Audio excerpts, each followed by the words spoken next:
الحمد لله والصلاة والسلام على رسول الله محمد وآله وصحبه ومن والاه لبستنوي دي 2025 بەڕێوەبەری گشتی پرۆگرامەکان لە وەزارەتی تەربیە بابەتێکی گشتاندووە و فەرمانێکی دەرکردووە لە جیاتی وانەی پەروەردەی ئیسلامی لە پۆلی نۆ دەرسێک زیاد بکرێ بە ناوی کارامەی و بەها کۆمەڵایەتیەکان لە جیاتی هەموو دەرسان دەرسی پەروەردەی ئیسلامیان لادایە گۆتیتیان ئەوەی لە جیاتیوی زیاد بکەن و لە هەفتەی با پەروەردەی ئیسلامی بەس دەرسێک بخوێندێ دوای ئەوەش نامینی طبعا ئەوە خوای گەورە لەبارەی جوولەکەی ئەفەرمێ وما قەدر الله حق قەدری ڕێزی خوایان نەزانی بەڕاستی هەمان ئەو شتانەی جوولەکە دەکەن لە وڵاتی مەوردە دووبارە دەبیتەوە بۆچی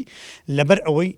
قدری خوای گەورە نزان چونکە پەروەردەی ئیسلامی ئیهمال دەکەن و هەروەها لەسەر حسابی پەروەردەی ئیسلامی دەرسی دیکە زیاد دەکەن و کەیفیان بە دەرسی پەروەردەی ئیسلامی نایە بۆیە دەیانەوێ وردەوردی کەمیکەنەوە هەتا دوای نەیهێڵن دوای لە ناو پەروەردەی ئیسلامیش ناسینی دیانەتەکان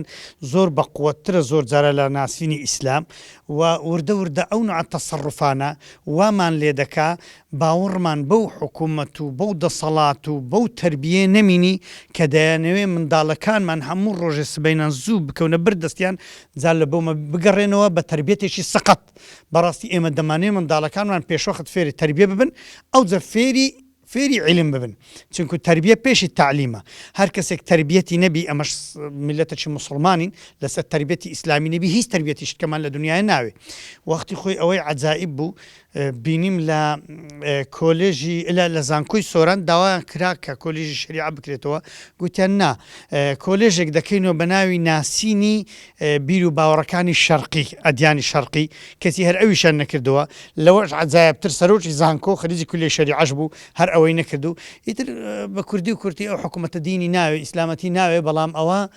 شتەکە بە زۆر بەسەر ملی داسەپێنداوە بۆچی لەبەرێ میلەتەکە میلەتێکی موسڵمانە